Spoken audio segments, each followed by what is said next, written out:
বিদেশি শক্তির দাবেদারি বন্ধ হবে। কিন্তু আমরা কি দেখলাম? আমরা দেখলাম আমেরিকার সাথে গোপন চুক্তি হচ্ছে। আমরা দেখলাম জাতিসংঘের মানবাধিকার পরিষদের কার্যালয়ে চালু করা হচ্ছে।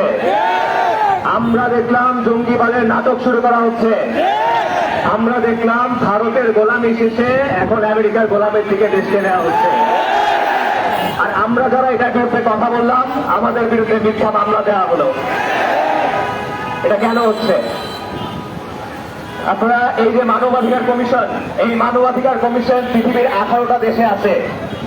অর্ধেক দেশে গৃহযুদ্ধ, অর্ধেক দেশে অরাজকতা। আমাদের প্রশ্ন, বাংলাদেশে কি কোনো গৃহযুদ্ধ চলতেছে? তাহলে বাংলাদেশে কেন এই মানবাধিকার কমিশন? জাতিসংঘ মানবাধিকার নিয়ে কনসার্ন করে, তাহলে তাদের তো উচিত কাশ্মীরে অফিস খোলা, তাদের তো উচিত আসামে অফিস খোলা, তাদের তো উচিত গুজরাটে অফিস খোলা। তাহলে তারা বাংলাদেশ নিয়ে এত চিন্তিত কেন? আমি আপনাদেরকে বলতেছি বাংলাদেশ নিয়ে কেন চিন্তিত। আমাদের পাশের দেশ বার্মা, এখানে গৃহযুদ্ধ চলতেছে। এই জন্য জাতিসংঘ এখানে অফিস করতে চায়। জাতিসংঘ এই গৃহযুদ্ধে বাংলাদেশকে টেনে নিতে চায়। জাতিসংঘ এই গৃহযুদ্ধ বাংলাদেশে টেনে আনতে চায়। এই কারণে তারা অফিস খুলতে চায়। এই গৃহযুদ্ধকে কেন্দ্র করে প্রক্সি ওয়ার চলতেছে। এখানে আমেরিকার স্বার্থ আছে, এখানে চীনের স্বার্থ আছে। খুব ভালো কথা, তাদের স্বার্থ থাকুক। প্রত্যেক দেশ তার নিজের স্বার্থ দেখবে। আমাদের কথা হলো, বাংলাদেশের সরকার কার স্বার্থ দেখবে? বাংলাদেশের সরকার কি বাংলাদেশের মানুষের স্বার্থ দেখবে নাকি আমেরিকার স্বার্থ দেখবে? আমাদের প্রশ্ন হলো এটা, যে বাংলাদেশের সরকারগুলো কেন একবার দিল্লির দিকে সাজা করে, আরেকবার হোয়াইট হাউসের দিকে সাজা করে? এই জাতিসংঘের মানবাধিকার কমিশন যদি চালু হয়, আপনারা জানেন বাংলাদেশের পার্বত্য চট্টগ্রামে বিচ্ছিন্নতাবাদী আন্দোলন আছে, যাদেরকে বিদেশি শক্তি সহায়তা করে, যাদেরকে পশ্চিমা শক্তি সহায়তা করে। এই অফিস খোলার পর পার্বত্য চট্টগ্রামে কি হবে? এই দায় কার? এই দায় ইন্টারিম সরকারের। আপনারা জানেন এই মানবাধিকার কমিশন এলজিবিটি এজেন্ডা প্রচার করে, তারা বিকৃত যৌনতাকে অধিকার বলে প্রচার করে। তাদের যে জাহিলিয়াত, এটা তারা পুরো বিশ্বের উপর চাপায় দিতে চায়। তারা শিশুদের মধ্যে, তাদের ঘোষিত কথা, তারা শিশুদের মধ্যে সমকামিতার প্রসার চায়। তারা মিডিয়ার মাধ্যমে সমকামিতার নর্মালাইজেশন চায়।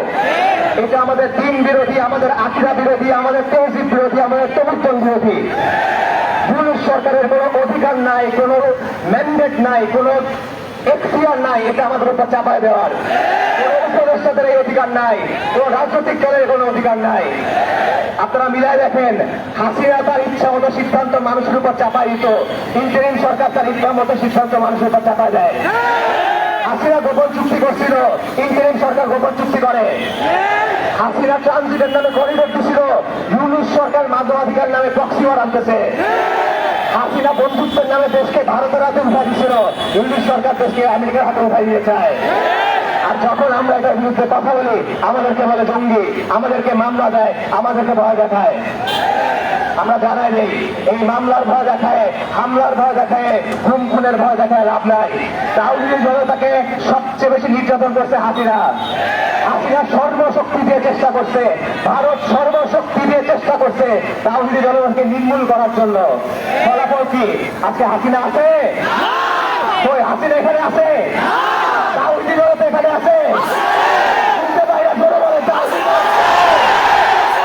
ইনশাআল্লাহ, আলহামদুলিল্লাহ, তাওহিদি জনতা থাকবে।